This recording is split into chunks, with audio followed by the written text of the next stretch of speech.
BNP আর তাদের কিছু সাঙ্গু-বাঙ্গু চাঁদাবাজ টেন্ডারবাজ দর্শক তারা পিয়ার পদ্ধতি জানে না সে কিভাবে রাজনীতি করে। বিএনপি তো পিয়ার পদ্ধতিতে নির্বাচন চাচ্ছে না। 71% লোক যদি পিয়ার পদ্ধতিতে চায়, হারাতে চাইতেছে না কি জন্য? অবশ্যই তারা জোর জবরদস্তি ভোট দখল করে আগের মতো নিয়ে যাবো, রাতের ভোট দিনে করে, দিনের ভোট রাতে করে নিয়ে যাবো। এই জন্য তারা এগুলি চাইতেছে না, বুঝছেন? তারা সন্ত্রাসী করে নিয়ে যাবো ভোট, এই জন্য তারা পিয়ার পদ্ধতিতে ভোট চাইতেছে না। যারা ভয় পাচ্ছে যে সামনে তারা দুর্নীতি করতে পারবে না, সন্ত্রাস করতে পারবে না, তারাই ভয় পাচ্ছে। যারা সন্ত্রাসের বিরুদ্ধে, যারা নাকি আপনার দুর্নীতির বিরুদ্ধে, তারা সকলেই আপনি পিয়ারের পক্ষ অবলম্বন করছে। পিয়ার পদ্ধতির নির্বাচন কারা চাইবে না? যারা চায় না তারা হয়তো চাইতেছে, তারা হাঙ্গা করিয়া, তারা পুরো দেশ দখল করিয়া তারপরে তারা চলতে চায়। এখন পর্যন্ত আমাদের জানা মতে, আমরা যতটুকু জানি, বিএনপি চায় না। বিএনপি অন্যরা একদল চায় না। যত খুন খারাপি আছে ওপেনে করতে পারবে, তাদের কোনো বাধা আসবে না।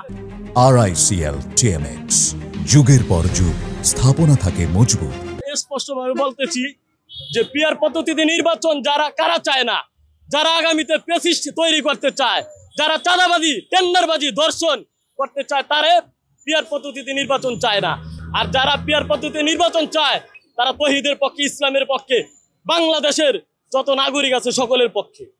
একমাত্র ওয়ানলি ওয়ান ফ্যাসিস্ট, যেই ফ্যাসিস্ট ইন্ডিয়াতে পালাইছে, যে ফ্যাসিস্ট এখনো বাংলাদেশে আছে, তারা চায় না। তারা একমাত্র, আমি নাম উল্লেখ করে স্পষ্ট বলতে পারব, একমাত্র তারা চায় না। বিএনপি আর তাদের কিছু সাঙ্গু-বাঙ্গু চাঁদাবাজ টেন্ডারবাজ দর্শক তারা।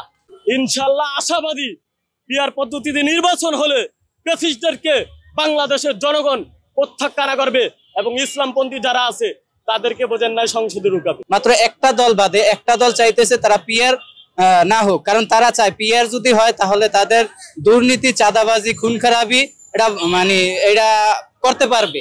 আর যদি পিয়ার পদ্ধতি সিস্টেমে ভোট হয় তাহলে আপনার বিভিন্ন দল থেকে, বিভিন্ন সংস্থা থেকে, বিভিন্ন ক্যাটাগরি এক একজন রাজনৈতিক নেতা সংসদে যাইতে পারবে। এখন পর্যন্ত যেটা সবাই জানে, কম বেশি সবাই জানে, বিএনপি চায় না যে পিয়ার পদ্ধতিতে ভোট হবে।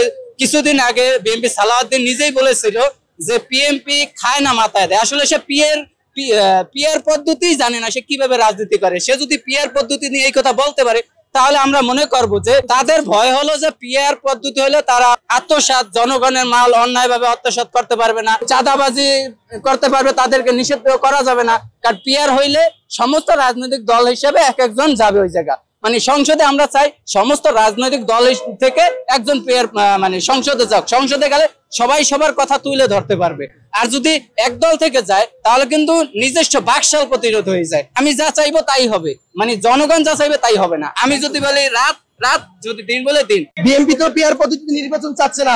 তাদের তো ওই যে হালুয়া রুটি খাওয়া বন্ধ হয়ে যাবে। তাদের তো বিভিন্ন সিস্টেমের যেই দেশে ষড়যন্ত্র কিংবা যেই আগের মতো যে স্বৈরাচার, আবার সেই স্বৈরাচার তারা করতে পারবে না। তারা একা কিভাবে শাসন, একা কিভাবে আবার দেশকে আবার সেই আগের মতো লুটে পুটে খেতে চাচ্ছে।